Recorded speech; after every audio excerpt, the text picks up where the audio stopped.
the cafe that only opened after midnight, and the stranger who always sat in the corner and quat.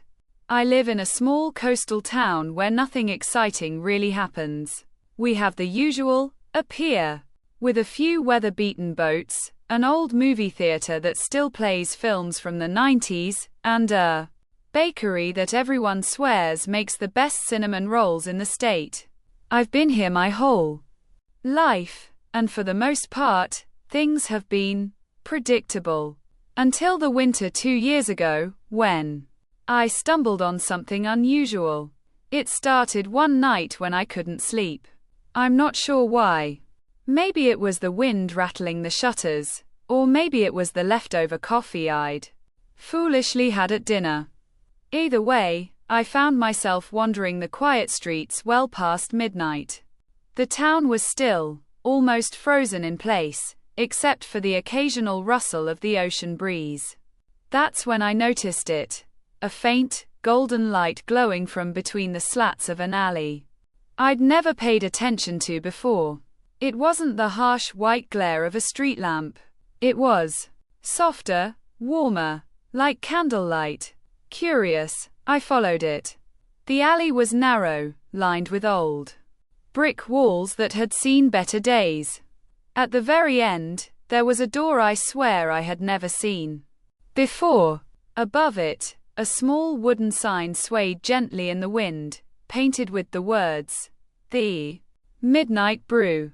The name alone was strange enough. We don't have any 24-hour places in town. But stranger still. I could hear the faint sound of jazz drifting out from inside. I hesitated, then pushed the door open. Inside, it was like stepping into another world. Soft lamps hung low over wooden tables.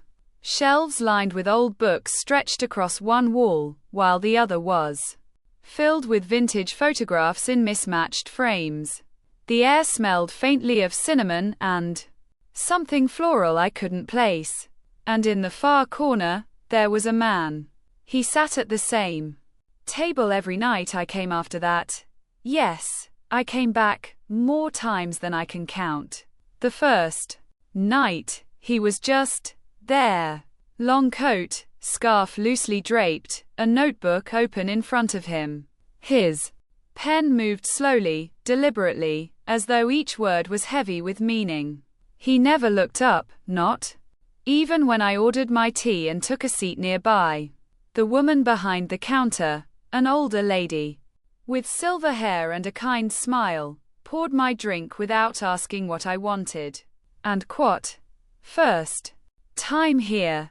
And quat?" she asked in a voice so soft it almost melted into the music. I nodded.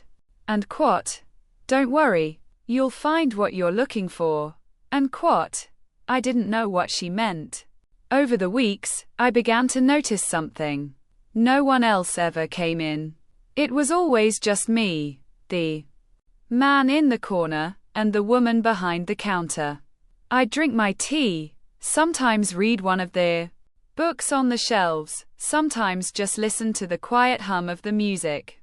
The man never spoke, never glanced my way, until one night, he did.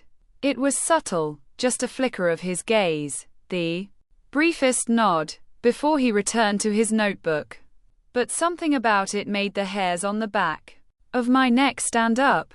I thought about asking the woman who he was, but something stopped me. Then, one rainy night in early spring, the woman told me, "And quat? He's writing letters. Not for himself. For people who will never know they were meant for them."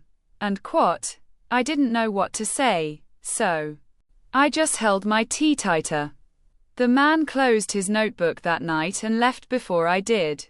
When I finished my drink, I found a folded piece of paper on my table. Inside, in neat handwriting, were the words, "And quat? Some people you meet only in dreams. Others, you meet when you've forgotten how to dream at all. And quat? The Midnight Brew was gone a week later. Door locked. Sign taken down. The alley was just empty. But sometimes, when I can't sleep, I walk the streets again. And every now and then, I swear I can hear faint jazz music, drifting from somewhere I can't quite find.